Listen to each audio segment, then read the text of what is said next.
Hey, Covino, hey, Rich, did you guys see any of it? Be honest. Did you see anything besides the commercials? Just the commercials. Just the commercials. Archie, did you watch it? Yeah, I saw the whole thing. Okay, Archie, Covino, Yes. I'm sorry. I must talk to Archie for a moment. But Archie, what did you think?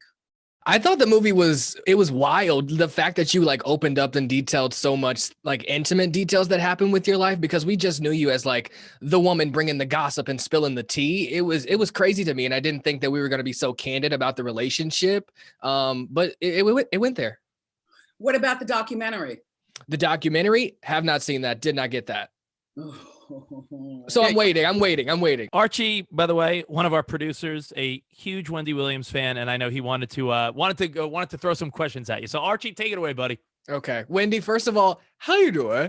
But I have to say this before I jump into it, because you have really trailblazed my entire career. I like majored in what you majored in. I also was at the Hollywood Walk of Fame. And then also I was at your comedy tour in St. Louis, like 2014. I literally love you. The connection is unmatched and people come at me all day for it. And I'm just like, whatever. But so thank you. I have to ask you, just as a fan, is the after show ever coming back? You know what?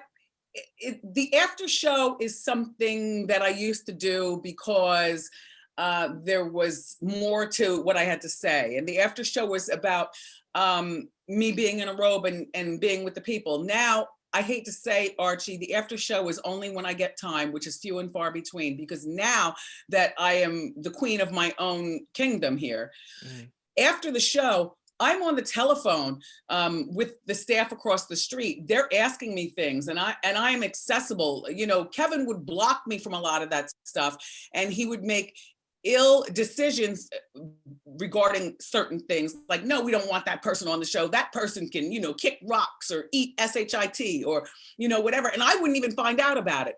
So the after show really is about maintaining this show and also getting with Bernie, who's managing my entire career, and what all's going on outside.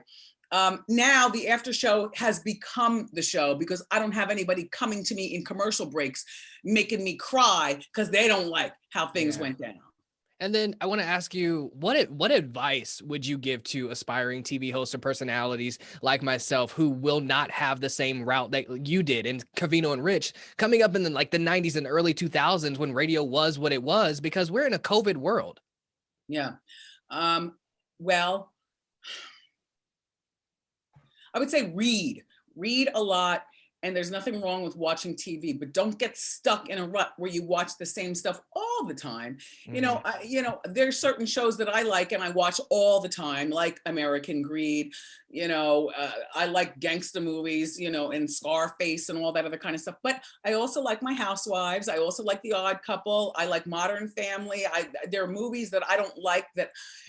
Do you know I've never seen The Notebook? Me neither. One day we'll see it. Yeah.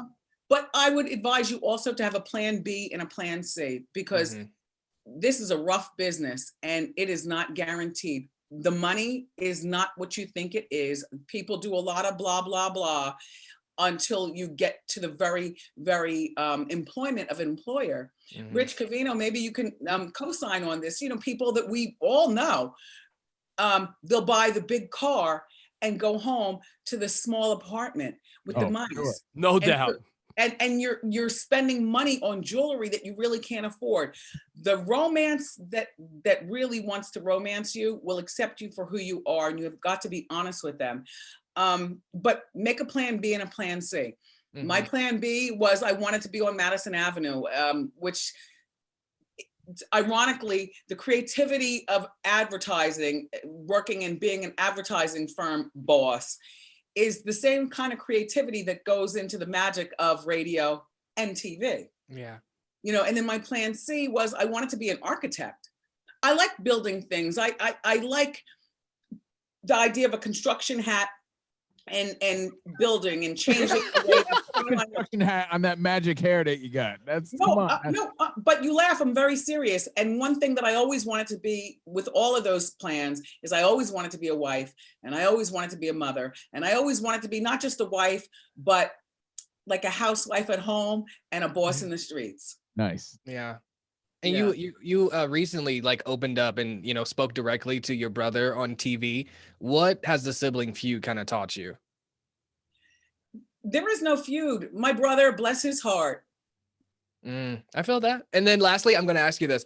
Given that you've created an empire talking about people spilling the tea in this Hollywood type industry, was this project with the movie coming out on Lifetime this weekend on the 30th, like your give back, so to speak? And then Bernie's waving that I have to get off the phone. See, my ex-husband would be screaming. As a matter of fact, he wouldn't have even been in here. He would have been out in the hall saying, where the F is Wendy? Where the F is Wendy? And then security would say, she's in there, Kev, you know, with Covino and Rich. Why is she talking to them again? Kev, she's promoting a project. And then he'd open up the door, slam it back and say, get off. And he'd come over and he'd slam the computer down. And that's the person that he was. This project is not really a give back. It's thank you for listening. And I love you for watching. And I can only be Wendy. And I hope you enjoy my project. Oh my God, I love you so much. Thank you guys.